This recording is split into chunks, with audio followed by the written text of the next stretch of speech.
Hi, everybody. I'm Bryan Norcross along with Luke Dorris. This is podcast number 16 of Hurricane Season 2020 and number 54 in our series. And Luke, we keep racking them up to storm number 25. Yeah, now we're on Hurricane Delta today. And the question's going to become, will we have to get into this territory where a Greek name gets retired? And if it were, it'd have to have the designation 2020 behind it. Delta has a chance at that, doesn't it? It does. It has a chance of being significant enough that we would normally retire it, although I guess the World Meteorological Organization has indicated they're not going to retire. But I hope it just provides the impetus to get rid of the Greek letter system and just make an alternate list of names. And when you have to replace a name, you replace a name. And you just have a seventh standby list. Doesn't sound like a hard avenue to drive down to me. I agree. Yeah. So today we're going to talk with our friend and former colleague, who you all know, former National Hurricane Center Director Max Mayfield, of course, former colleague of us here at Local 10. Max has seen the world of meteorology and weather forecasting and communicating change dramatically over his years in the business. We'll talk to him about those changes, what we could do better, and what's more challenging now in the modern world. We'll talk to Max about that in just a few minutes. We're recording this podcast on Wednesday, October 7th, 2020. If you're listening at some point in the future, tune into Local 10 in South Florida for Local 10 news, or local10.com, where you can see Local 10 news live and free anytime. Even if you don't have TV, you can still watch the news, watch our coverage of tropical systems, get the local weather. The whole thing is right there on local10.com, free and in living color, as they say. And you can, of course, get the latest hurricane information on the Max Tracker app, which you can download on Apple or Android, or the Local 10 weather app for current local weather information. It's kind of amazing, isn't it, that right on schedule, the Eastern Atlantic kind of shut down after producing storm after storm after storm. I mean, it was just cranking them out. And suddenly, bam, the focus switches to the Caribbean and Gulf. And then we've had some of those come bang, bang. And the disturbances are still coming from Africa, African easterly waves, but a lot of dry air and hostile upper winds and so forth. So nothing happening out there. But it just is kind of amazing that, Mother Nature did all that right on schedule. Yeah, and you're right. It shut down and things were quiet for 5 days, something like 6 days. It was not long. And then it was interesting how Delta went from, there was a little disturbance that was in the Caribbean, and then they put out the potential they being the Hurricane Center, potential tropical cyclone designation, and awareness just kind of ratcheted up immediately. And it didn't take long for it to really take off. And that's what we're dealing with at the moment is Hurricane Delta. Yeah, it's another one of these systems. It's such a reminder that, these things are not forecastable multiple days in advance all the time, right? When we're looking at those systems that are way out in the Atlantic, we can kind of project, okay, if they came this way, 5 days from now they would be here, and 7 days from now they would be there, and so forth. But these things down there, I mean, this looked like a smudge. Seems like just a couple days ago. Maybe it was 3 days ago now. And it wasn't even clear at all that the thing that became Delta was even going to be a thing. It was very much a maybe proposition it just didn't look like, not on the satellite, not in the models. It just didn't really look like much. No, the complicating factor may have been gamma. You had another tropical system there that just made landfall in Yucatan Peninsula, Mexico, and which is going to be the dominant vortex. And it's been a process to switch away from a dying gamma and a strengthening delta. And before Delta formed, it just didn't look like you didn't know. You just didn't know. You're right. You used the term smudge. So it was a very difficult forecast for the models to handle and for the forecasters. Yeah, because really what happened was gamma on its own, unrelated to Delta, deteriorated faster than it was forecast to deteriorate. And in deteriorating, because of dry air, hostile upper winds, primarily, I guess, because it deteriorated, that provided an opening for Delta. You know, if the Gamma situation had played out differently, the Delta situation would have played out differently as well. So it really was a sort of a complex series of events, kind of a pyramid scheme there, and how that was going to turn out it was just unforecastable. Yeah, but once Delta got going, though, boy, it went like gangbusters. I mean, we went from a tropical depression to a Cat 4 hurricane in what was it, 30 hours? It was something like that. Essentially a day, yeah. Yeah, so it was near a record in terms of going from nothing to the strength that it did in 24 hours. And it's exceptional on a number of levels, including the fact it's the sixth cone for New Orleans this year. 6 times New Orleans has been in the cone, and it looks like for the 6th time they will not get a direct hit, which is obviously very pleasing to them. And you have to feel for the folks in Southwest Louisiana. If this comes in as a Category 3 or above, this will be a very rare situation to have 2 Category 3 and above so-called major hurricanes make landfall in the same geographic area in the same season. There's a lot of examples of more than one storm in the same place in the same year. It happened 2004, over the Florida Peninsula, but they weren't Category 3 and above storms. Yeah, your heart breaks if something like that were to happen. I mean, already it's been horrible. Cameron took a direct hit from Laura, and Laura was way up there in Cat 4 strength, and the horrible surge that went with that. But, the Gulf Coast as a whole, from Houston to the Florida Panhandle, their storm weariness has to be a thing. They have to be so sick of it because it's been cone after cone after threat after threat. There have been this will be the 7th strike on the Gulf Coast. How many strikes did they have on the Gulf Coast in 2005? Do you remember specifically for the Gulf? No, I don't remember. Obviously, there was Katrina and Rita and Dennis, all were significant hurricanes, but they were in different places. This really has been focused on Louisiana, including Sally, which, as you remember, was originally going toward Louisiana, and then it ended up over in Pensacola, right? So in 2005, Dennis went into Alabama, Pensacola, Western Panhandle, and then Katrina into New Orleans, and then Rita ended up over along the Louisiana and Texas line after the big scare in Houston. So, and then there were other storms that were buried in all of that in 2005. And it looks like this storm, as it approaches, is going to go inland somewhere near where Laura went inland for the center, but it's expanding in size. So this is going to be another very bad situation on the southern Louisiana coast.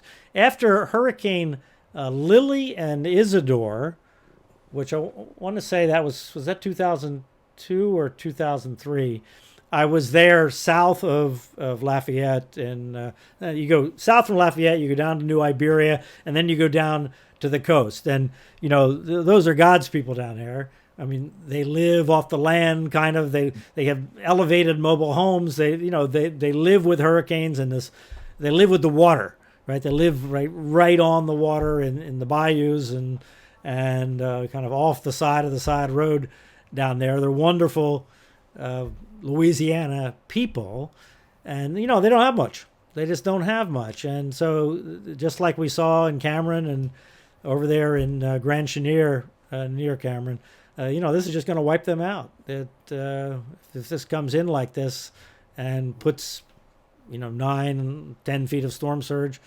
above normal high tide through there, it'll just wipe everything out. I mean, if you look on Google Earth and look down there at how many people live along those roads down, that shrimp and fish and do that kind of work and make a living down there. It's a sad situation. Yeah, it is. Makes me think of when I went to Mexico Beach for Hurricane Michael after it happened, and how many people were self-insured, meaning that they didn't have insurance. So when a hurricane comes in, you're on your own. There is nobody coming to help you out, and it's a sad deal. Your heart breaks. Yeah, the good news is that they're experienced people, And they help one another. They really do. You know, they go over to the house that they know is strong and high, and usually there's not a lot of loss of life down there because they're smart, experienced people when it comes to hurricanes. But unfortunately, what they have is vulnerable to big storm surge, which it looks like they're going to get. All right, let's bring in our great friend, the famous former National Hurricane Center director, Max Mayfield. Hi, Max. Great to talk to you again. Glad to be here, Bryan and Luke.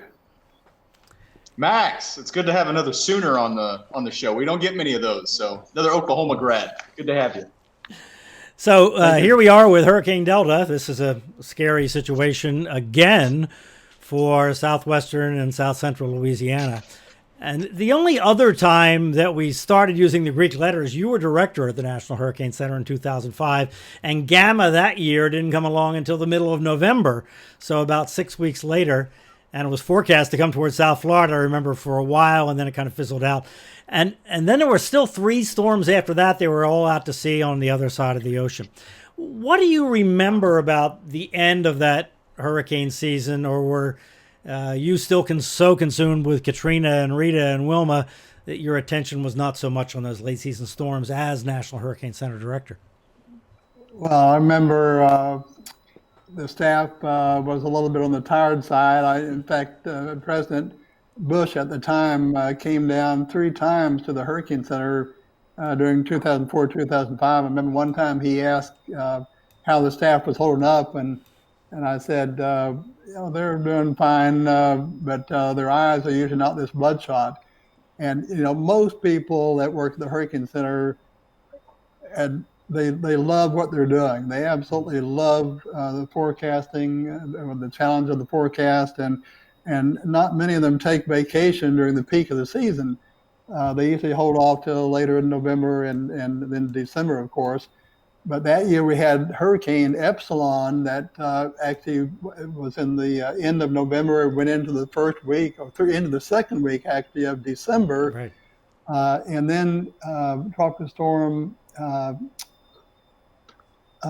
one after that, Zeta, I guess, was Zeta, the next one. And it started the end of December and went into January of 2006. So I remember I had to call people and, say, I really hate to do this, but I need you to cancel your vacation and come back on and work shift, even through December and into part of January that year. So, that was a long year indeed.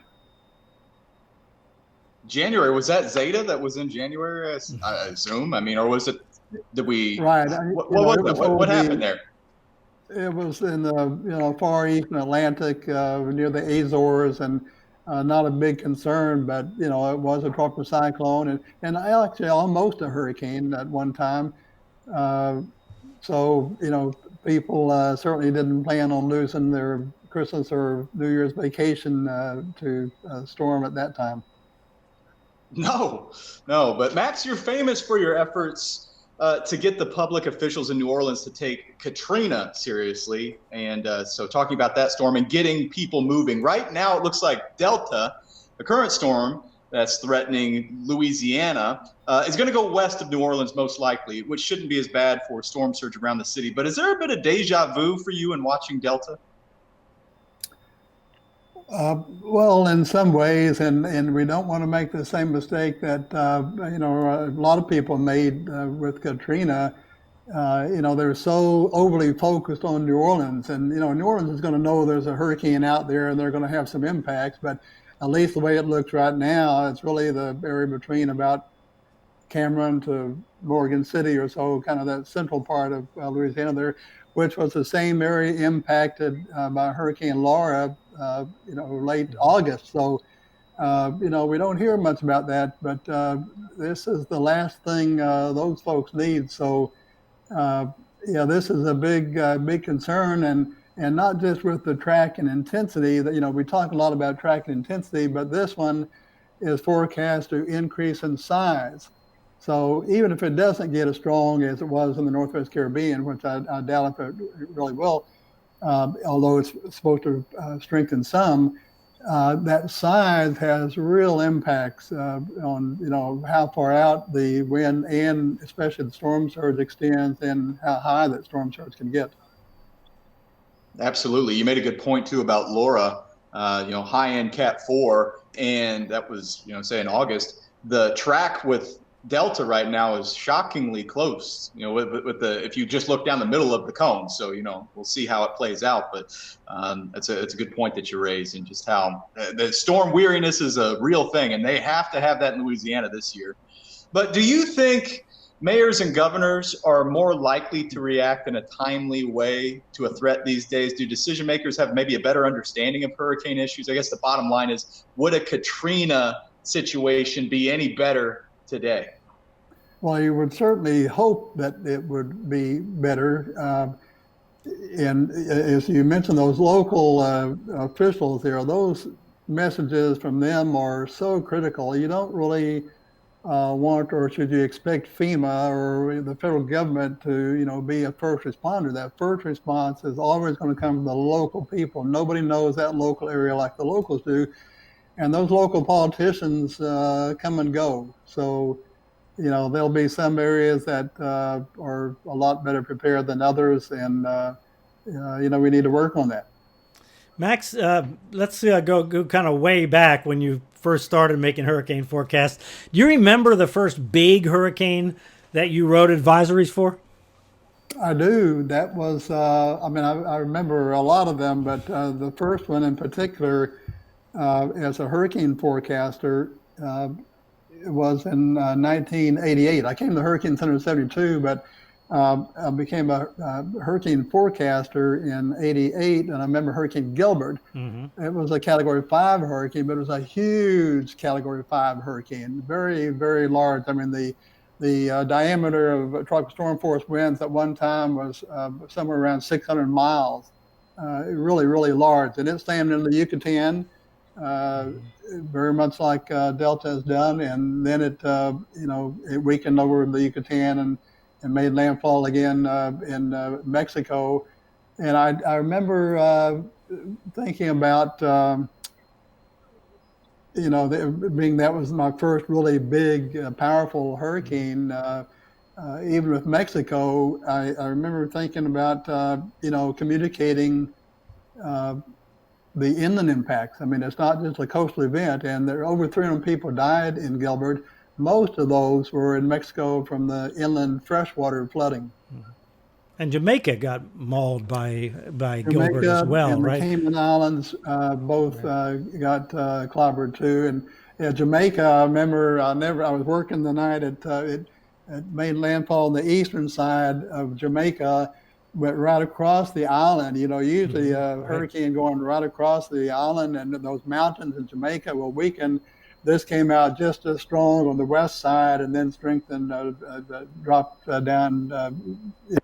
The pressure dropped tremendously and came to Category 5. Yeah, down to 888 millibars, I think. Millibars, right, which was the lowest ever recorded, ever measured at that point. Wilma, right. Right. So the sort of technology that you were using to forecast Hurricane Gilbert, talk about what that was, and at the time, were you amazed that how far technology had come and how great it was that we had all these tools, or did you feel like you were dealing with sort of crude crayons when you really wanted ballpoint pens? Well, looking back, it looks pretty archaic now, but at the time, we were really excited. When I actually first got to the Hurricane Center in 1972, they still had these surplus World War II teletype machines, a teletype machine. So the forecaster will look at those really, sorry quality facsimile charts that you remember, Bryan, very well. And then they'd take some notes by hand, and then they'd type up the forecast on a typewriter, And most of them use two fingers to type. Right. And then they'd hand that typewritten forecast to a communicator. He'd run in the communications room and punch up the tape, and then at the magic time, hit a button and transmit the forecast on the teletype machine. And if you ever walked in, and they have these long tapes stretched out, behind the tall type machine. If you ever walked in there and stepped on one of those and broke the tape, they had to type it all over again. Mm-hmm. That usually only happened to people once. So there are tremendous advances, that I've seen, and I didn't meet this gentleman, but I heard the story about a gentleman they told me about that worked for the Weather Bureau. It was called back in the old days, and his first job in the Weather Bureau was to fly a kite, and he did that to take upper air observations. And by the time he retired, we had geostationary satellites. So, one career of 35 or so years, just tremendous advances, and we've done the same thing since I first came to the Hurricane Center in '72. It's just amazing to see what has happened. Man, I guess from a kite to geostationary satellites, quite the leap. Let's go ahead a little bit. Another big hurricane that you were, involved with forecasting in your career, Hurricane Hugo, which was a giant in 1989. What technology did we have by that point? Did the Hurricane Center have to forecast? Well, we had, good geostationary satellites, and that was a huge advancement. I mean, in the 70s, really, when we really started using it operationally. So that was a real game changer to have that geostationary satellite. And even today, that satellite is still the primary observing system. But back in the Hugo days, and I don't think we had radar from Puerto Rico or from South Carolina. So in the computer models that we had were, we thought they were pretty good, but looking back now, they were, not very good at all. And even in those days, the human forecaster would almost always beat the computer forecast.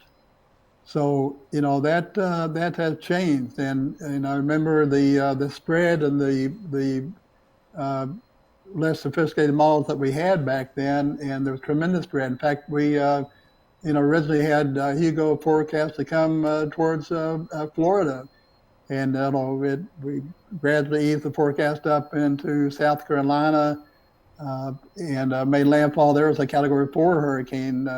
Tremendous damage, and so yeah, we were quite limited compared to what we have today. You mentioned you didn't even have access to radar data from Puerto Rico or from South Carolina at the Hurricane Center. What about the hurricane hunters? Did you get information or reports from them in real time, or was it delayed? How'd that work?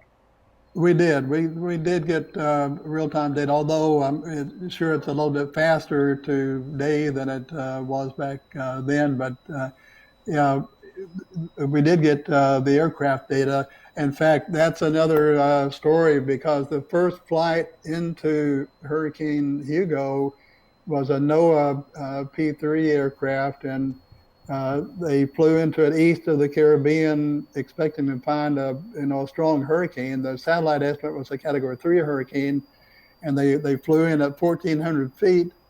They lost one engine, had trouble with another engine. A downdraft got them, and they dropped down to about 700 feet, and they just really they almost lost the plane. I remember Dr. Pete Black, Bryan, well, was on the plane. He was sitting next to a reporter, and he said to the reporter, "Look out the window. You see that engine?" And she nodded, and he said, "It's supposed to be spinning." And so they ended up, and after they landed, they flew back to the closest island, which was Barbados at the time, and the reporter went up to the pilot and said, "Thank you for the most exciting day of her life." And she didn't know they almost died. So we owe a great debt of gratitude to all these hurricane recon folks that have done a superb job. And so, the satellite and the aircraft were the main observing tools that we had. Yeah, Dr. Jeff Masters has written about that flight. He was on that flight as well. So thinking back to the 90s and Hurricane Andrew time, I remind people in TV all the time that during Hurricane Andrew, we did not get the spaghetti models at the TV station. There was no internet, so we didn't have any way to get access to that. All we had were those big paper maps that came off the slowest printers ever made in the history of the world, called a die fax. Actually, maybe not as slow as the old fax machines, but it was excruciatingly slow and smelly and everything else. But the Hurricane Center, you had a variety of spaghetti models for Hurricane Andrew, though some of them didn't come in until like very late in the evening. So the morning model run would come in at 7:30 or 8 o'clock in the evening. So what was making a forecast like during Hurricane Andrew? What do you rely on, and how do you compare that to today? There's no comparison at all. The models are, much higher resolution. The computers are faster. We get the data a lot faster. They go out longer in time. And those, in fact, during Andrew, we were still, up until that year, our best model was really a simple statistical dynamical model. The dynamical models, the models that solve the equations of motion and are quite sophisticated, but we really didn't. The best model we had was one that used the dynamical models in a statistical way. I mean, they could do regression equations and come up with a decent forecast. And that model, I remember on Andrew, we had it turning well to the north, well north of us. The NHC 87, I think it was called, right? NHC or 90, 88 by then, I believe. maybe. I think we had NHC 90. Oh, 90 by Andrew. Right. Yes. Right, but then we had this one. The new one was the AVN. It was the aviation run of the global model, the United States global model, and we really didn't know how good it was. I remember the human forecaster, used to beat the computer models time after time after time up until that time. And that particular year, we got this AVN model late, as you said earlier, and it was pretty good. It was much better than the simpler models, and we knew that day would come eventually, that the dynamical models would surpass everything, but we were not there yet in '92. Yeah, well, the AVN came in at like 7:30 at night or 8 o'clock at night or something like that. And that was the morning run. So, today we use the morning models to make the afternoon forecast. But then that particular morning model didn't even come in until the evening. So maybe you glance at it for the 11 o'clock forecast, but didn't have any track record. So people I've talked to when I wrote my book about Andrew, people that I talked to said, well, we just didn't believe it because we didn't have any experience with it at that point. Right. It just did, as you said, it did not have a track record, and we just didn't know that it was going to be good. And, even today, we like to say that, past performance is no guarantee of future results. But the Hurricane Center, verifies every forecast, not just the official forecast, but every computer model forecast. And so they know the top, 5 or 6 models that are pretty much the same now, almost year after year. And it seems a lot of them are struggling this year, which is interesting. I'll be curious to see what comes out of that with the model. I'll bet money that, what was that, the consensus models are going to be so hard to beat that the way people have asked us how you handle all these different models, and the way we learned years ago to handle that is to look at the more reliable models based on previous years' experience, and take a simple mathematical average of those, say, 5 best models. It's called a consensus model. It's not a real model. It's just a algebraic average of all those 5, and that consensus model, and there are actually multiple consensus models out there, but those are really tough to beat now. The Hurricane Center, their goal is to try to beat that, but it's hard to do.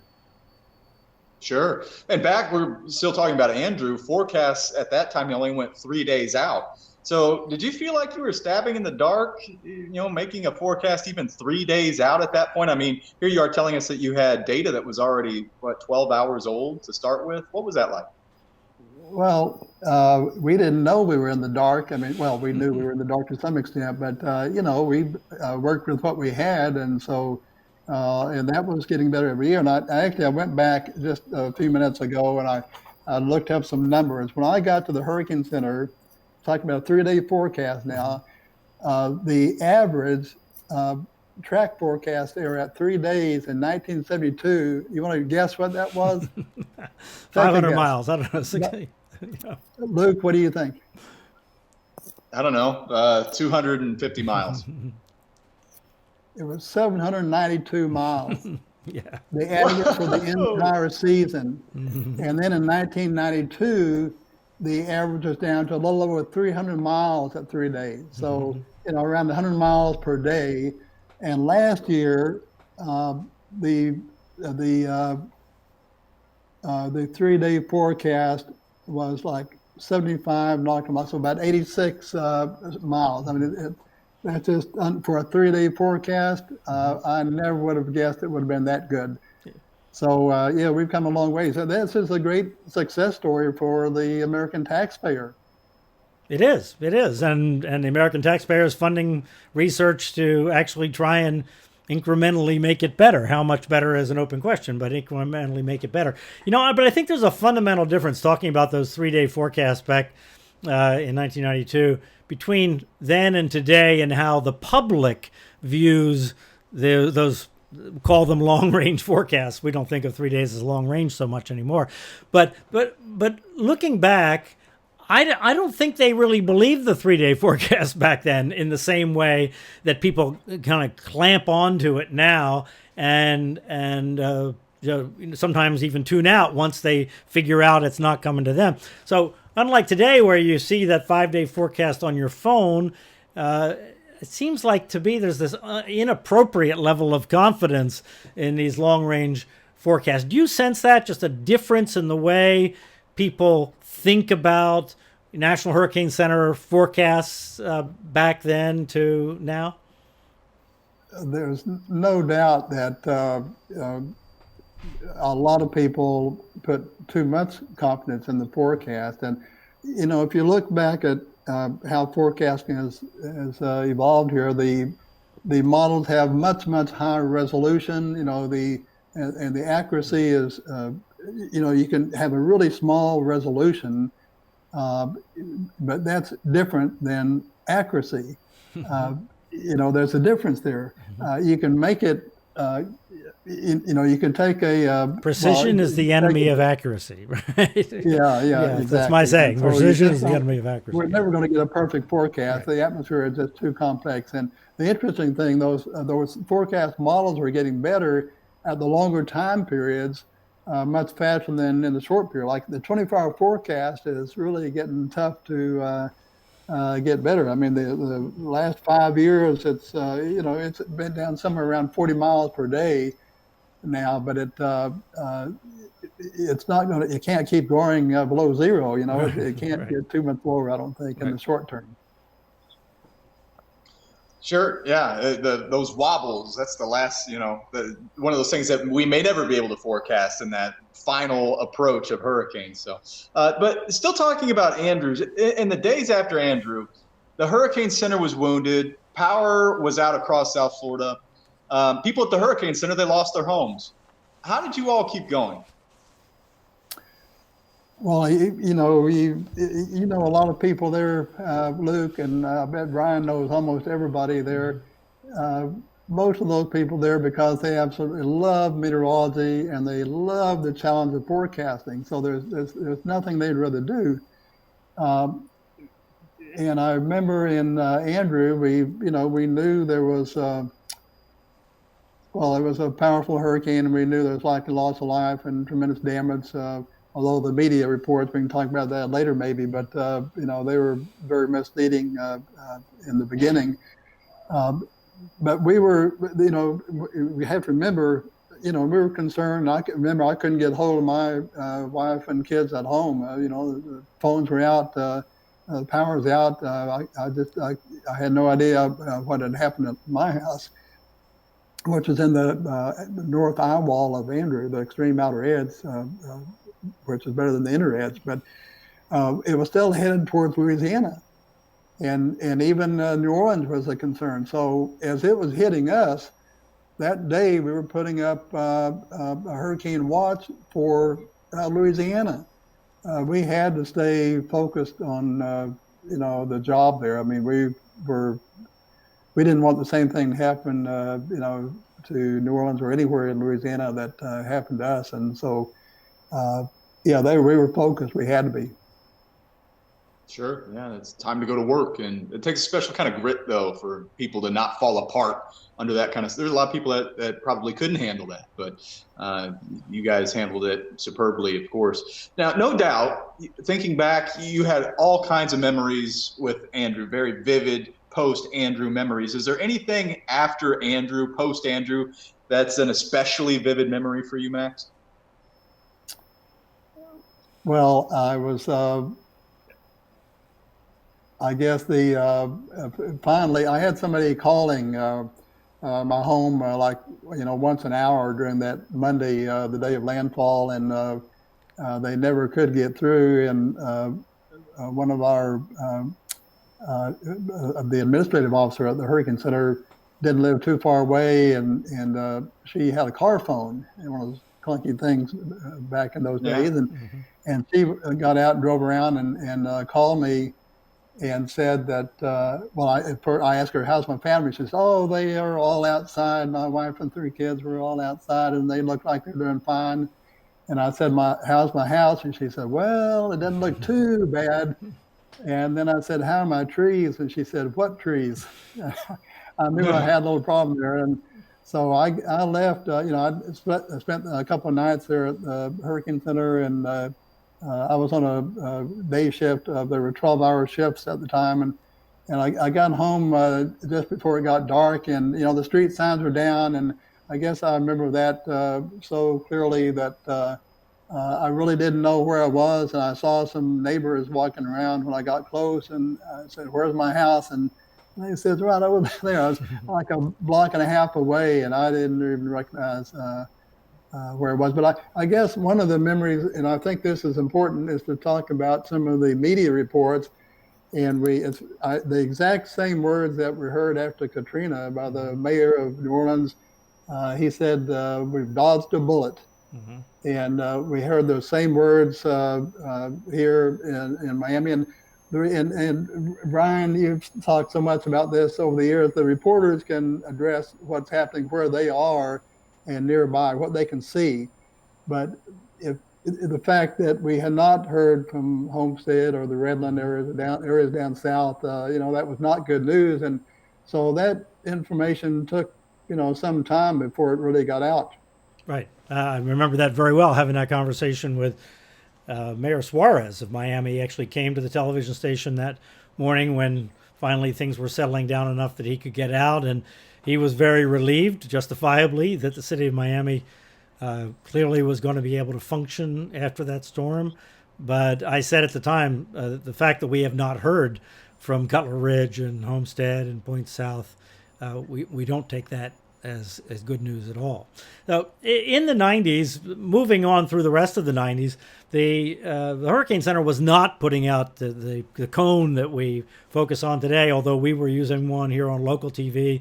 And by the late 90s in other cities and on the Weather Channel, they were making this kind of V-shaped cone with a flat end that the graphic system would allow them to make. What memories do you have about how the cone graphic that's so famous today and is the main thing people look at when they go to the National Hurricane Center website and the many, many millions of people that do that every day? How did that get adopted at the Hurricane Center? Well, I can tell exactly how it got adopted. We, our friend Charlie Newman, who helped you, remember, in developing the cone, he provided us little ellipses. And I'm trying to think, I'm sure this was late 80s, early 90s at the hurricanes, but the Weather Service had no means, no process set up to transmit graphics in those days. Yes, with the ellipses that Charlie showed me, when I contacted Charlie, he brought me to his house. He showed me the ellipses on the screen. I took the measurement of these ellipses, averaged them, and that's how I made my little lines on the screen. So Charlie was really the founder of the idea of using error ellipses in this country. The Japanese actually had been doing it decades before that. He gets tremendous credit for that, and so we got to see them, but we had no means of communicating that like you did on TV. The TV, as it often does, can lead us. You know, the TV meteorologists had color radar way before the National Weather Service did, way before. So, that was a pretty big deal. But then when the way it was formalized at the Hurricane Center finally, I remember very well, I had become director of the Hurricane Center in spring of 2000. And that summer, the director of the Weather Service, I've only been in the job a couple of months, the director of the Weather Service called me and said, hey, we need something to show the uncertainty in the track of the hurricane. I'll give you 2 weeks. So fortunately, we had already been working with some friends in FEMA. They had a software program called HURVAC, and we had given them the same information you had on how to design a cone-looking graphic. And so the first couple of years, we just adopted that one from the HURVAC that we had created with FEMA's help and support. And then eventually, we did our own thing, which looks a little bit different now. And now we've learned not to focus. I used to joke, don't focus on skinny black line. And so, we have come a long way there. But that cone graphic, I think, is on its way to the Smithsonian. It's about time we moved on from that. And the Hurricane Center is working on that. But, if you think about it, the cone is developed based on the previous 5 years of track forecast errors, such that 2/3 of the time the center of the hurricane or tropical storm is within that cone. So it's designed the same way for tropical depressions, tropical storms, hurricanes, major hurricanes. It's developed the same way. And the truth is the forecast is much, much better the stronger the hurricane is. So and the closer to land generally, because we have more data. The closer to land with more data, exactly right. So, they're working on ways we have these ensemble models now that you all show on TV, and they're very, very, we've come a long way, but different models have their own ensembles, and they haven't quite figured out how to show that in a way that is consistent. You don't want to go flip-flopping back and forth between different models. So, we'll eventually get there, but the cone has served us well, at least for many years. So, Bryan, what did you show on television before the cone? I know that you had kind of your own cone that you were just talking about moments ago that you showed on air, but before that, how did you convey the track of a hurricane threat? Well, back in the 80s, it was dots on a map, really, and it was much more about the hurricane warning. Right, because nobody believed that the hurricane was going where those dots were anyway. So it really was about the hurricane warning was the important thing. And then in the early 90s, beginning with Hurricane Andrew, it actually premiered with Hurricane Andrew.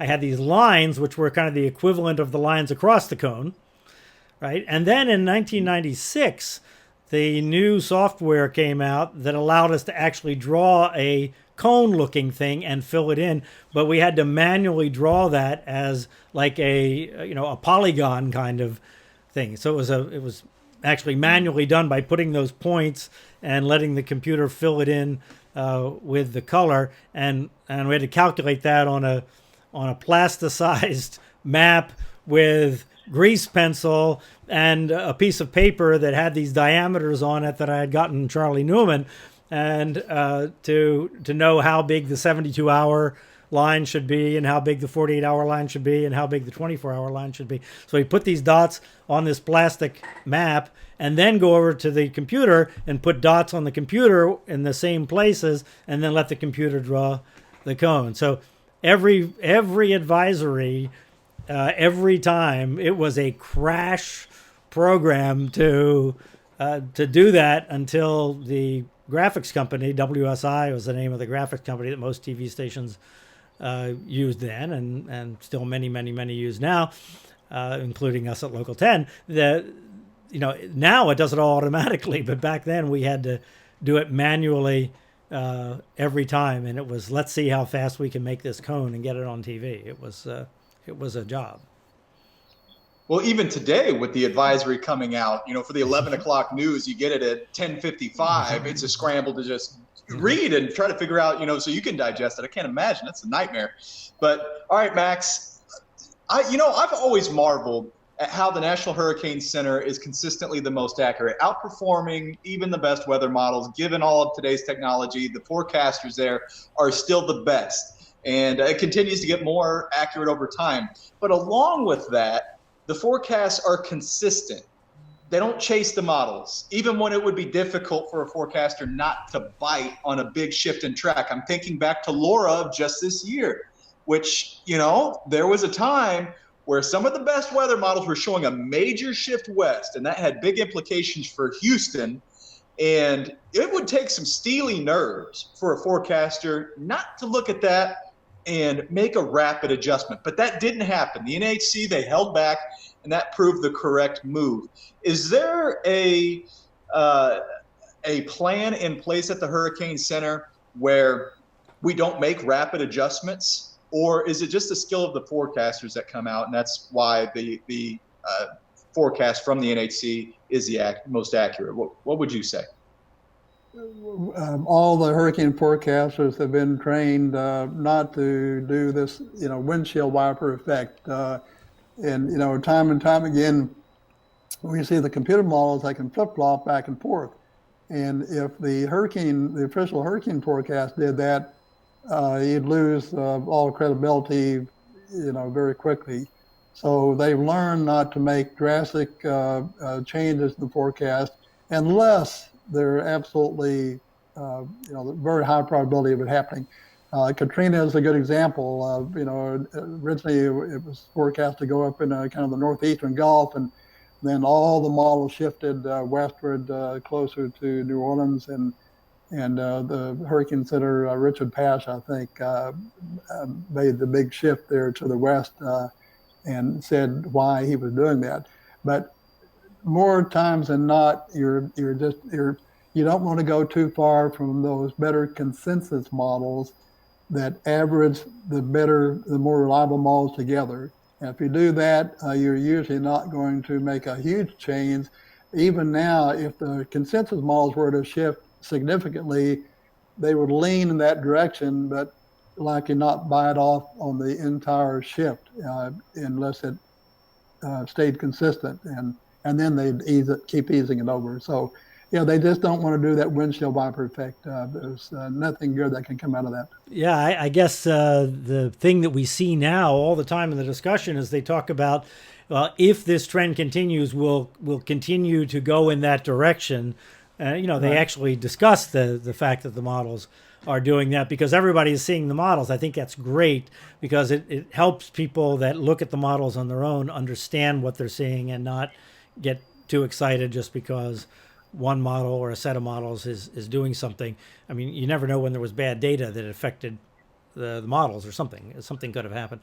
So was there a point at the National Hurricane Center in your time, or obviously you've been associated with it even since you left there as director, that a new technology, a new satellite, a new model, something else came along that really seemed like a game changer? Or has it just been that science improves, technology improves in some kind of incremental way, some kind of ramping up of our ability to do it?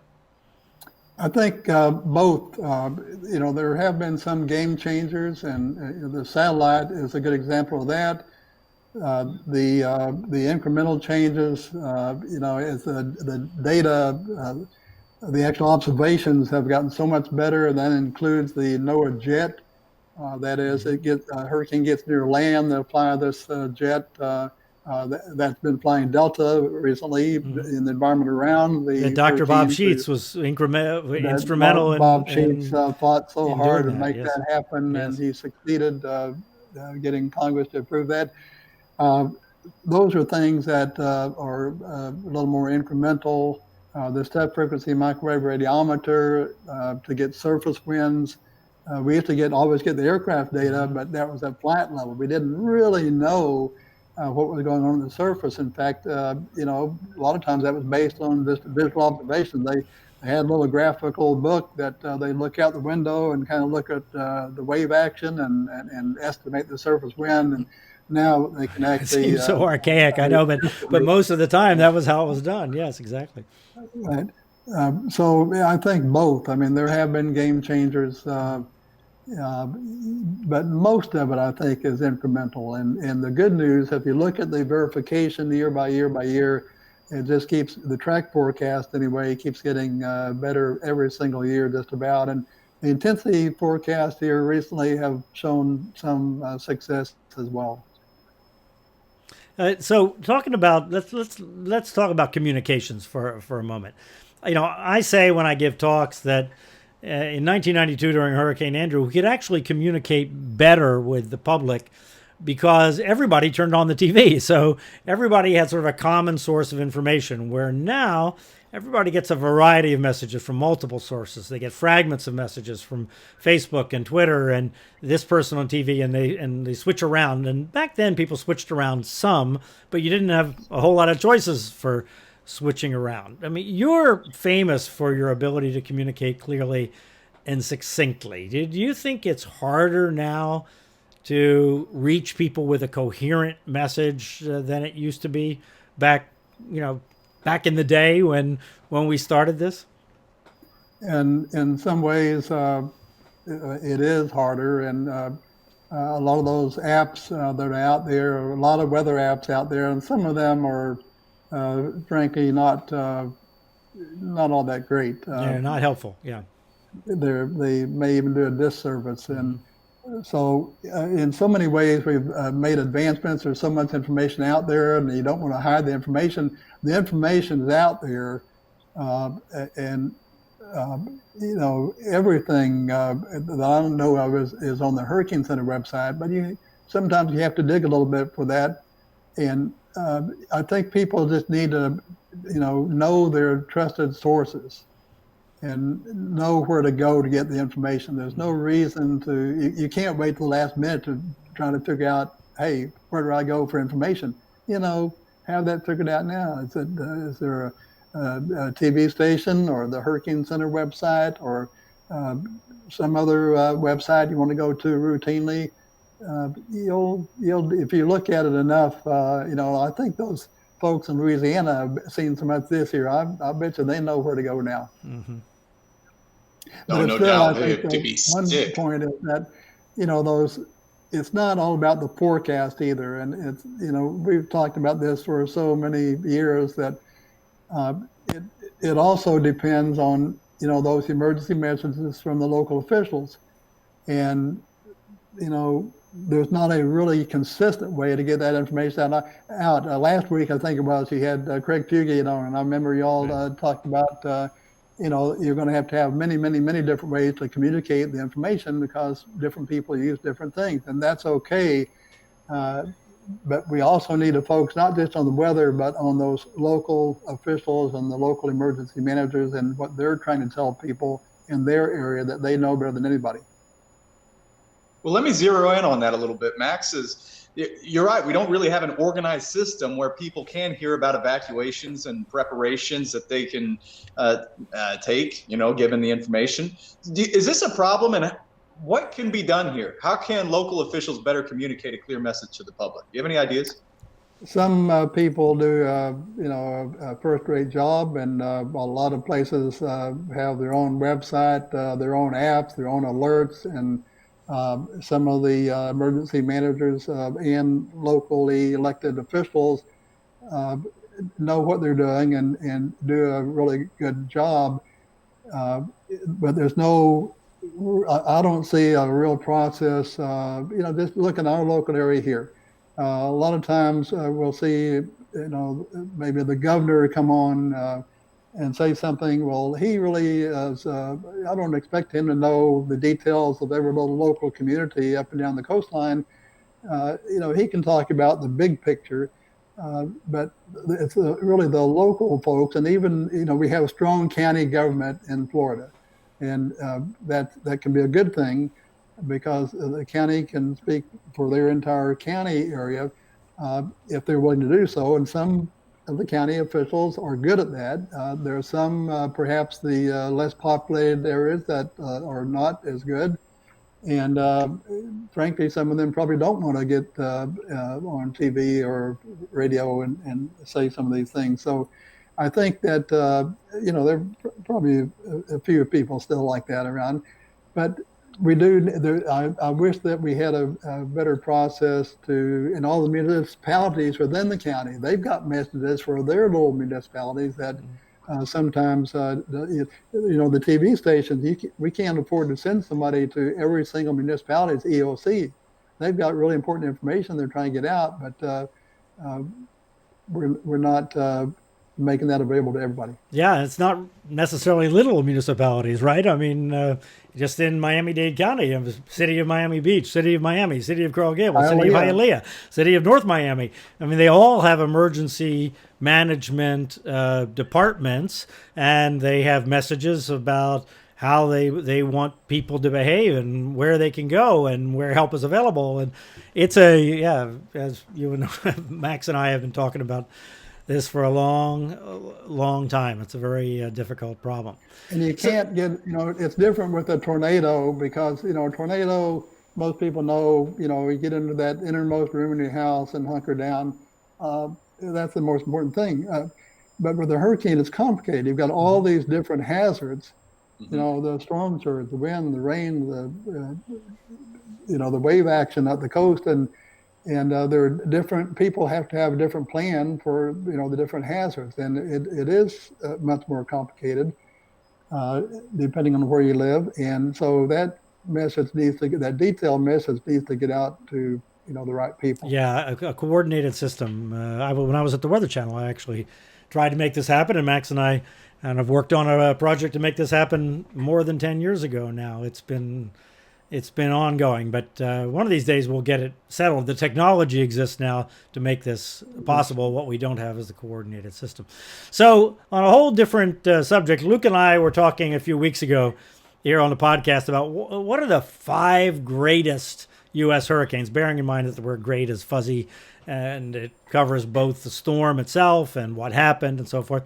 And 4 seem pretty obvious. The 1935 Keys Hurricane, the 1926 Great Miami Hurricane, 1900 Galveston Hurricane, and I suppose the 1928 Lake Okeechobee Hurricane, the second deadliest hurricane of all time. Okay, if that's 4, we were talking about number 5. Do you have a thought? What would you put as the number 5 storm in the history book?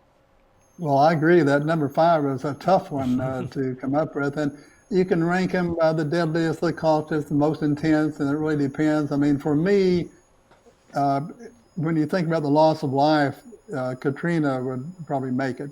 Mm-hmm. But Superstorm Sandy, affected so many people. The loss of life wasn't nearly as great, but that number 5 is difficult. But before I fall for this, I always like to remind people that just because a hurricane hits a really populated area and does a lot of damage or a large loss of life, even let's take Delta out there right now. If this hits between Lake Charles and New Orleans, those people living in between there in Cameron and Morgan City, they're just as important as people in the big cities. So that's another reason why we need to help communicate that information to those less populated areas that perhaps we're not doing as well as we could right now.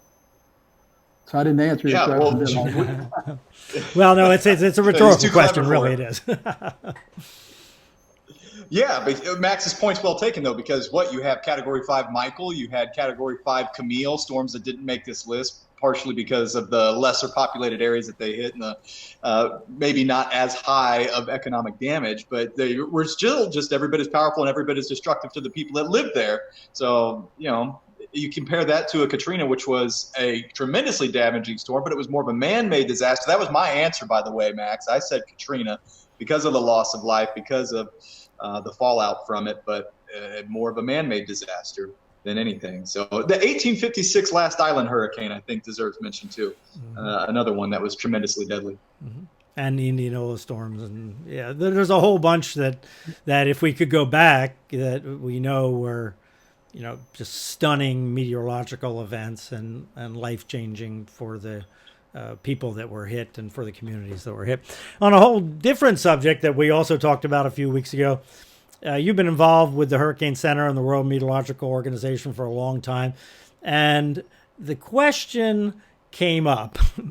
Why do we still use knots in talking about wind speeds and hurricanes? Why don't we just settle on miles per hour and kilometers per hour? Like people are kind of used to the fact we have this archaic imperial units system that we still use in the United States and almost nowhere else. And we have metric system that pretty much everybody else uses. But is there a reason? Do you know if there's there's a fundamental reason of some kind, or is it just because we just always have, and so we do? Because it really is a mixed thing in Hurricane Center products, and for people that are not, that just aren't used to this, doesn't bother you and I, and doesn't bother most of us that probably are listening to this podcast. But I know, my neighbors and whatnot, it does confuse that 65 knots, or is it 75 miles per hour and 74 miles per hour and 39 and 35, and it seems inconsistent. In my humble opinion. I don't really care what system we use, to tell you the truth. I can, like you say, I could work with any of them. But the one reason I think is the all the aircraft data, the upper air data, is still in knots. The weather balloons that go up around the globe, that's still in knots. So I would think that most people would still, the scientists would still use the knots, and then they can convert if you need to. But again, I can work with whatever you all come up with. Well, the scientists generally work in meters per second. It's a crazy world of measurements. And, and knots are named for the fact that they used to have ropes with knots in them that they put off the back of the boat. So they know how many knots went off the back of the boat to figure out how fast they were moving. I mean, you talk about pre-technology eras, and, in my humble opinion, it's time to move on from knots. But all right. Anyway, Max. Hold my breath. Exactly. All right. Well, it's certainly great to see you. And, anything difficult or big happens here, we're going to be in touch.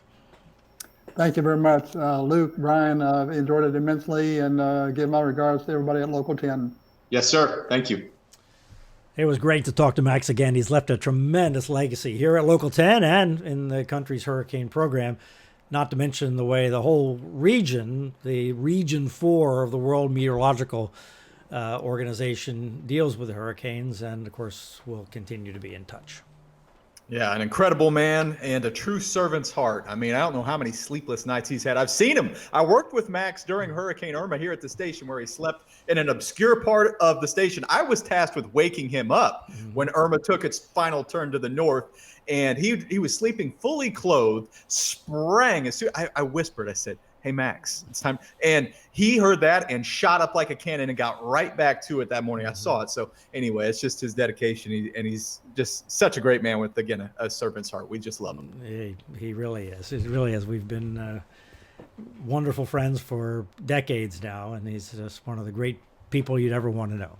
So we'll be back with another podcast next week, and we hope you join us then. Until then, keep an eye on the tropics. We're not quite finished with this hurricane season yet, but maybe by next week we'll be singing a different song. I don't know. We'll see. For Luke Dorris, I'm Bryan Norcross. Have a good week, everybody. Stay safe, and please wear a mask. Thank you.